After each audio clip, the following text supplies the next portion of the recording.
The PM side, worldly wisdom. So we're going to talk a fair amount about worldly wisdom, not just tonight, but over the course of our study in Ecclesiastes. Growing up, ultimately, by and large in the world, dealing with people of the world for seems like a long 33 years I've been alive. I know for some of you that doesn't seem very long, but it's a long time wherever you are, isn't it? You've been alive as long as you've been alive. And it always seems like a long time. Here in Ecclesiastes, Solomon is struggling with the meaning of life, with the purpose of his existence. And it's a discussion and a debate that, as we talked last week, flows into philosophy. It's almost like the core, essential function of philosophy is to figure out what has meaning and why it has meaning and what exactly we can determine from whatever meanings we can glean. And ultimately, philosophy never comes to an answer. It is continually revolutionized, continuing to be remade and redone. Or more precisely, they continue to come to the same conclusions, which is we don't have any conclusions. We can't come up with any answers in truth. That it is, in fact, too difficult to consider.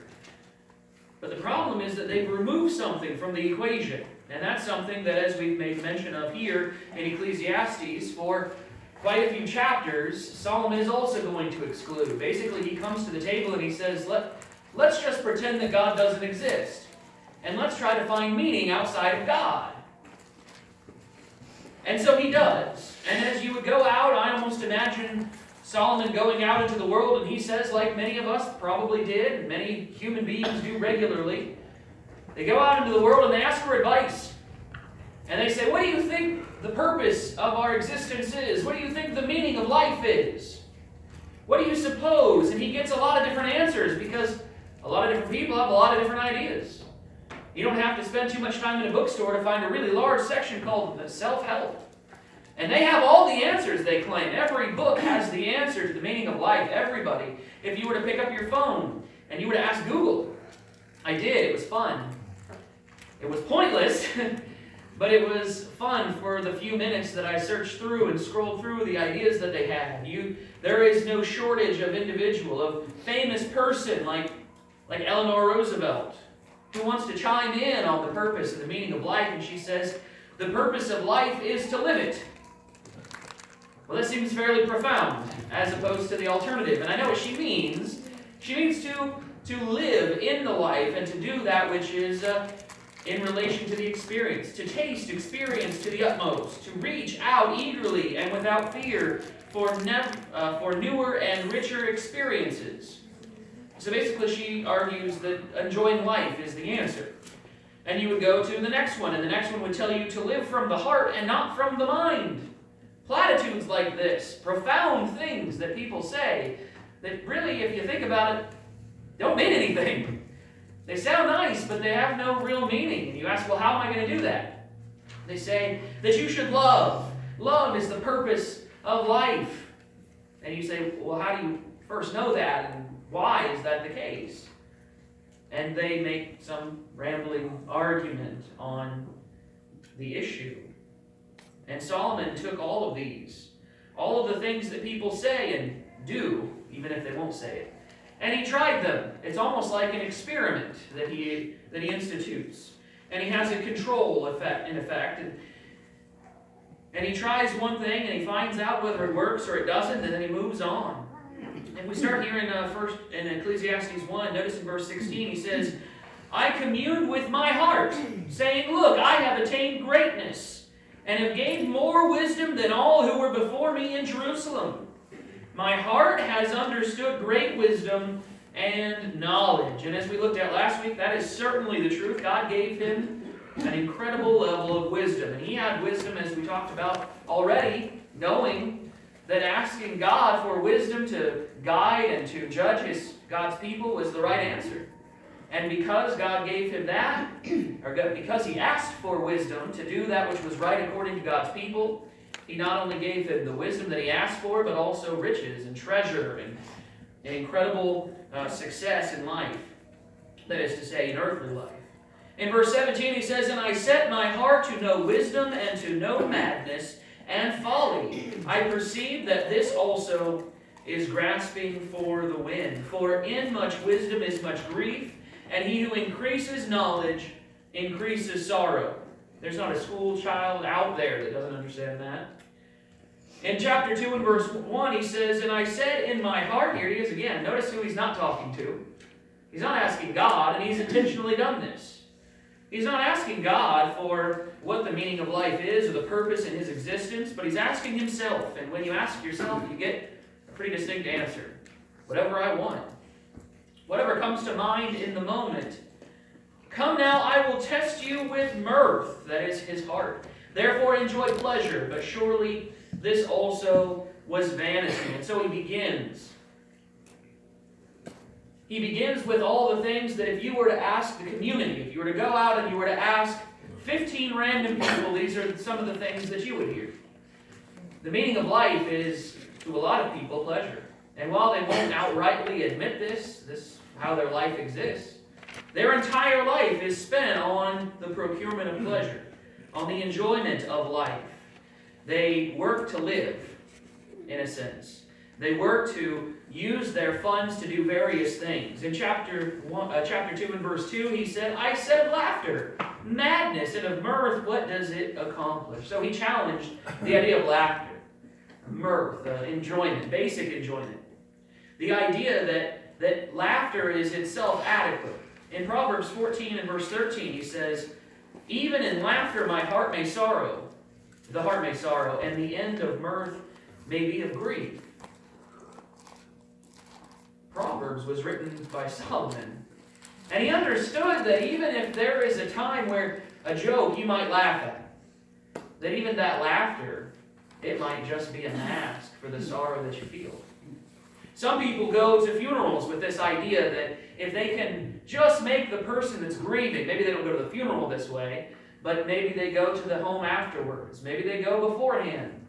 But they will think and strive to bring some joke to the individual.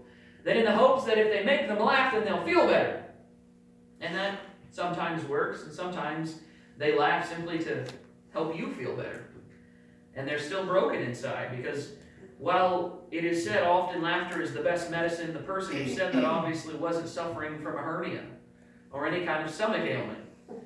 Because laughter doesn't help with those kinds of things. Laughter is not necessarily the best type of medicine. In fact, it is sometimes just a mask for the pain that we feel. He goes on in verse 3 to talk about another element of pleasure that people would try to use to deaden their senses as well as to procure more fun in their minds. He says, I searched my heart how to gratify my flesh with wine, while guiding my heart with wisdom, and how to lay hold on folly, till I might see what was good from the sons of men to do under heaven all the days of their life. And look, he again at the end of verse 3 talks about his goal, till I might see what was good for the sons of men to do under the heaven all the days of their lives. He's looking for meaning, for purpose. And this is the very thing that many of the people out there, and some of you may very well have sought yourselves. Why am I here? And what is there to do here that actually matters? And so he sought it through alcohol, and not in the strictest sense of an overindulgence of alcohol, but any indulgence of alcohol. And yet in Proverbs 20 and verse 1, he says that wine is a mocker, strong drink a brawler, and whoever is led astray by it is not wise. In Proverbs 23 verses 29 and 30, he says, who has woe? Who has sorrow? Who has contentions? Who has complaints? Who has wounds without cause? Who has redness of eyes? Those who linger long at the wine, those who go in search of mixed wine. He concludes that chasing fun, according to this world, if you want to have fun, you go out and you have some intoxicating drink, and that reduces your inhibitions. That allows you to do things that you wouldn't normally do that people consider fun. Now, if those things are fun and they're acceptable, then you shouldn't need alcohol to do them. And if they're things that are unacceptable and you shouldn't be doing, then you really shouldn't be drinking alcohol in order to procure those things in the first place. But many individuals use libations. They use alcohol as a medium to reduce the guilt and the feelings of sorrow over their lives, and yet alcohol is depressing. It's not really a good place to find joy and happiness, especially not long-standing happiness. And into the descriptions of the individuals who are overly indulging in this, who has woe and sorrow, contentions and complaints and wounds without cause. And he even goes on in Proverbs 23 to warn against those individuals and your exposure to them. These individuals are not only dangerous, but a danger to themselves. And we don't have to think hard before we've probably known someone who's been in a situation with a drunk driver. An individual who has indulged in alcoholic content and then gotten behind the wheel thinking because their inhibitions are deadened and their nerves and senses are jeopardized, have decided themselves that they are capable of driving, even while inebriated. There is no joy, no real pleasure, no long-standing joy in this life, not in truth. And that's what he comes to. Mirth and laughter, even the basic indulgences of going to see a comedian is really lost when a person is not in God. He goes on to talk about beyond chasing fun. He says chasing fun didn't work. What next? In verse 4 he says, I made my works great. I built myself houses and planted myself vineyards. I made myself gardens and orchards, and I planted all kinds of fruit trees in them. Now, you guys aren't there yet, but when you get, hopefully you guys are following along with the yearly Bible reading, and in just a short while you'll get to 1 Kings. And through the book of 1 Kings, you will find the many structures that Solomon constructed.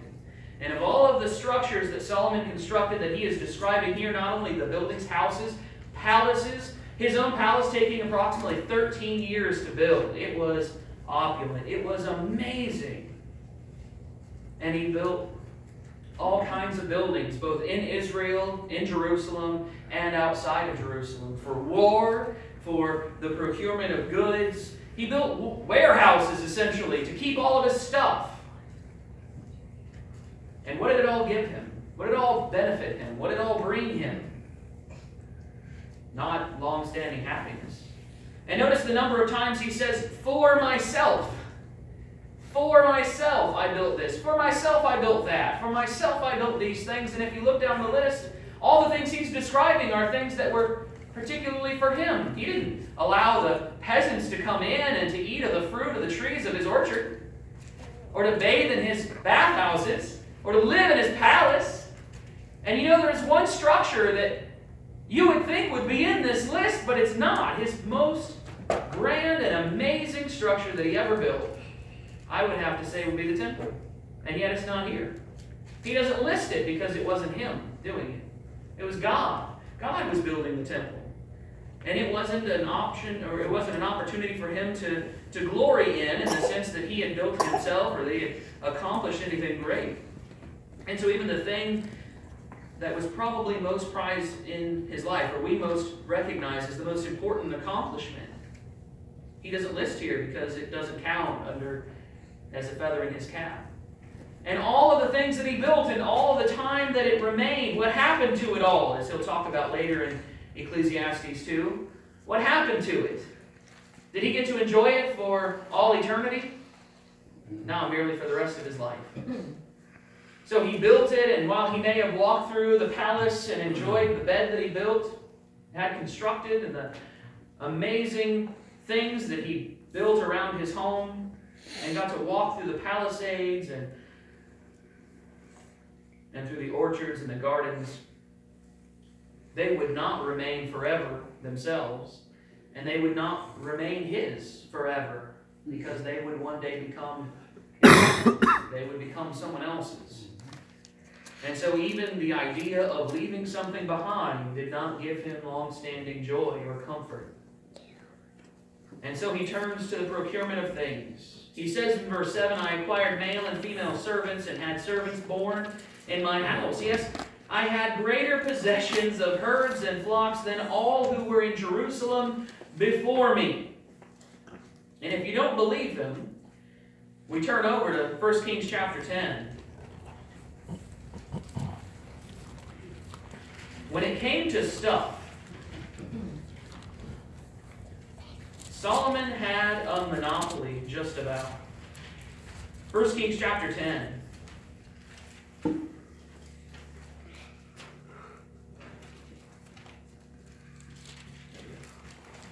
First Kings chapter 10, in verse 4, he says, "And when the queen of Sheba, had seen all the wisdom of Solomon, the house that he had built, the food on his table, the seating of his servants, the service of his waiters, and their apparel, his cupbearers, and their entryway by which he went up to the house of the Lord, there was no more spirit in her."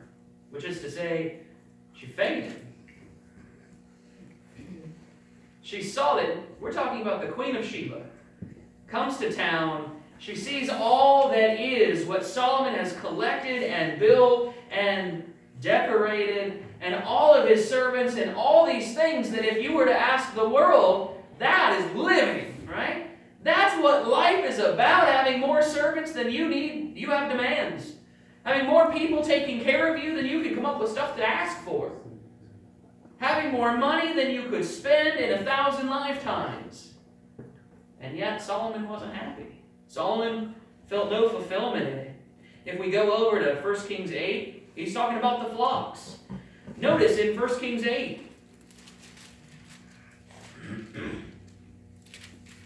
when he dedicates the temple, he and the Israelites offer sacrifices before the Lord. But in verse 63, notice the sacrifices that Solomon offers.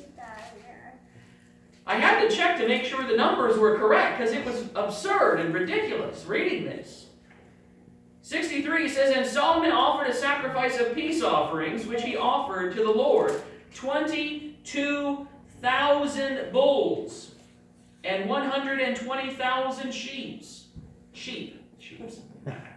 So the king and all the children of Israel dedicated the house of the Lord. On the same day, the king consecrated the middle of the court that was in front of the house of the Lord, for there he offered burnt offerings, grain offerings, and the fat of the peace offerings, because the bronze altar that was before the Lord was too small to receive the burnt offerings." He had to move the area where these sacrifices would be given because the normal sacrificing area wasn't large enough. There wasn't enough room there to sacrifice all of these animals. At that time, verse 65, Solomon held a feast, and all Israel with him, a great assembly from the entrance of Hamath to the brook of Egypt, before the Lord our God 7 days and 7 more days, 14 days. On the 8th day he sent the people away, and they blessed the king and went to their tents joyful and glad of heart for all the good that the Lord had done for his servant David and for Israel his people. This man has collected. He has wealth and prosperity. He even, as it goes on in verse 8, "I also gathered for myself silver and gold and the special treasures of kings and of the provinces." And again, if you were to go through 1 Kings, it would enumerate all the things that he collected, specifically gold shields. Why? I don't know, but he liked to collect gold shields, it seems. People collect weird things. And I don't know if this is a fair assessment, but it seems rich people collect weird things, right? Exorbitant things. And they don't always. I'm not making this generalization like every rich person is like this, and they're not. But oftentimes they collect art that no one gets, right? And they collect things that no one else can afford, simply because no one else can afford them. And they put exorbitant prices on it. Rich people stuff, he says. I collected it. Did it make him feel better? Because that's sometimes where we come from. We say, well, if only I could have this thing, I'd be really happy. Right? And yet, Solomon was practically the wealthiest person in the world. He had everything he could ever ask for, ever hope for, as far as it happened under the sun. And it didn't do him a lick of good. He also collected male and female singers, so entertainers, the delights of the sons of men, which is a euphemism. And you all look up at me at the same time. Yep. It's a euphemism for concubines. And his number of concubines is ridiculous. Wives and concubines, Solomon had aplenty. And musical instruments of all kinds. It's weird to me how the list is compiled. And yet, what do people say? If you were to go out there, maybe in your collective, you bring a bunch of people together and you ask them, well, if it's a musician, then one of those things they're going to list are instruments. Because to people, some people, music is everything. Right? Their CD or the record or their tape, or depending on how nostalgic they are, their collection of music on their MP3 player, whatever the case might be, that would be the most important thing that they owned. It would be a lifeline to themselves. It would exemplify who they are, or their musical instruments. Some people consider their musical instruments an extension of themselves. Some people delight in their sexual purveyances and the things that they can accomplish. Some people, they think that gold, having a large bank account, is the answer to life. And then in verse 9, I read this really interesting thing. Because it sounds a lot like some advice that my mother gave me when I was young. But I'm pretty sure she wouldn't give it to Solomon in the same manner.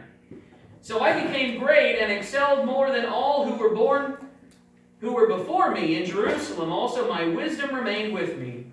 Whatever my eyes desired, I did not keep from them. I did not withhold my heart from any pleasure, for my heart rejoiced in all my labor, and this was my reward from all my labor. And you got to stop there.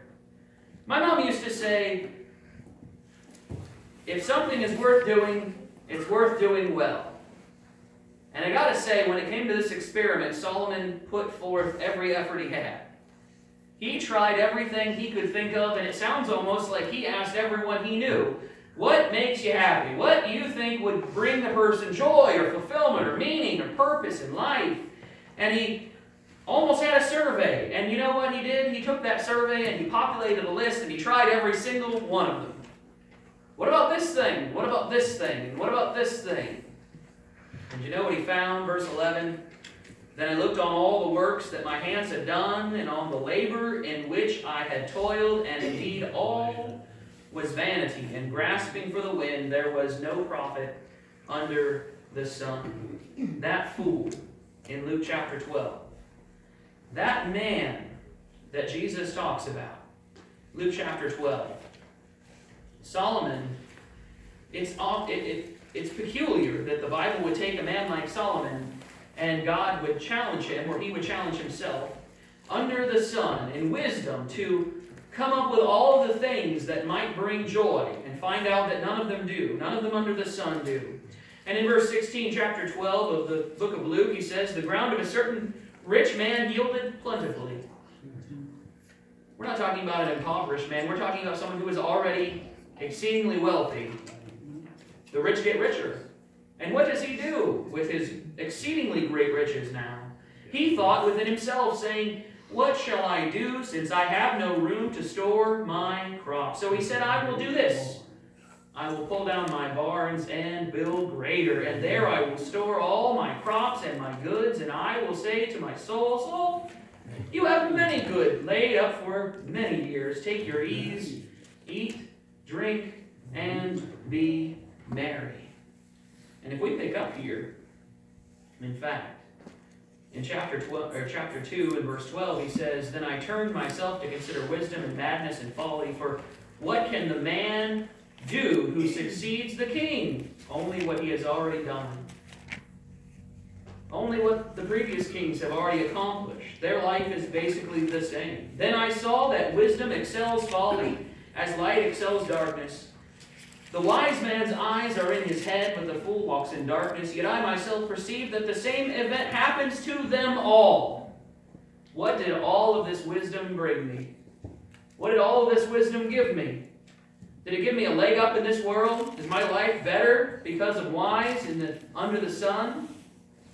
Because the same thing happens to me and happens to fools. Happens to us both. So I said in my heart, so it happens to the fool, it also happens to me, and why was I then more wise? Then I said in my heart, this also is vanity, for there is no more remembrance of the wise than of the fool forever.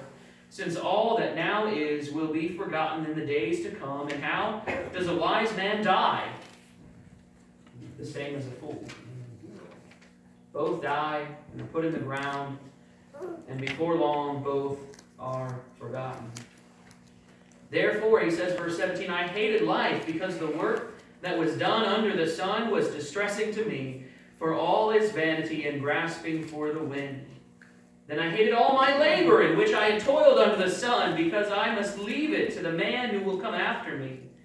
And who knows whether he will be wise or a fool? Well, we do. He was a fool.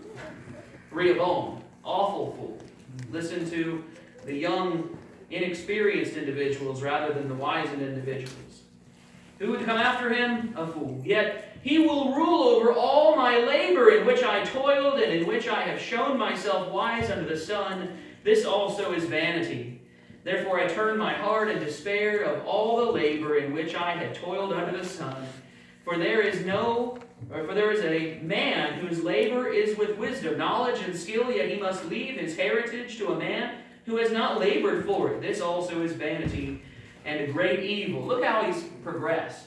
He started with all of this wisdom and all these possessions, and he accumulated both wealth and prosperity and all the things that everyone says will make you happy, will give you meaning and purpose in life, will make your life better, and yet he turns to not only not enjoy those things, but look at the words he's using. He turns to hating them.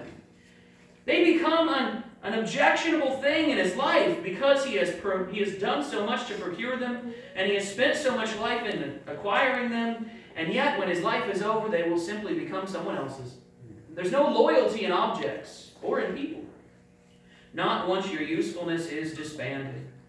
For what has a man from all his labor, and for the striving of his heart with which he has toiled under the sun? For all his days are sorrowful, and his work burdensome, even in the night his heart takes no rest. This also is vanity. He says, nothing is better for a man than that he should eat and drink, and that his soul should enjoy good in his labor. This also I saw was from the hand of God. This principle that Solomon is teaching here is the antithesis of this entire chapter. He has spent all this time acquiring goods and servants and enjoying life in every incredible and unimaginable way possible, and yet he concludes that there is nothing better in this life than simply doing your work and going home and spending your time, he says, eating and drinking, enjoying the good of your labor, instead of spending all of your time. Now, remember, he's saying under the sun, right? Godliness with contentment is great gain. We talked about it last week. For who can eat or who can have enjoyment more than I? For God gives wisdom and knowledge and joy to a man who is good in his sight. But to the sinner, he gives the work of gathering and collecting, that he may give to him who is good before God. This also is vanity and grasping for the wind. What has God blessed us with? In part, God has blessed us with wisdom. The wisdom to know that if we are capable of living our lives, not only in Him, but even if we remove that to be under the sun, that we don't have to be individuals who are eating ashes, who are consuming ourselves in the distress of this world. You think of all the stories that exist in the culture, not only our culture, but previous cultures. And I think immediately of King Midas, who thought he had such an amazing gift. He had the ability to touch anything and it would turn to gold. And he thought it was such an amazing thing. And many people came from around the world. This is a story, of course. And they came to him and he would touch something of theirs and it would turn it to gold. And that was a great and amazing thing. until, I believe it was one of his children comes for a hug, and he touches his own child, and his child was turned to gold. And he realizes that such an amazing blessing is immediately turned into such an incredible curse. That is what this world offers. Ashes in the mouth. Things that when you eat it, not only will it not sustain you, but the things that this world teaches, they have no usefulness. He comes to the conclusion, Psalm 127 and verse 1, the same conclusion his father came to.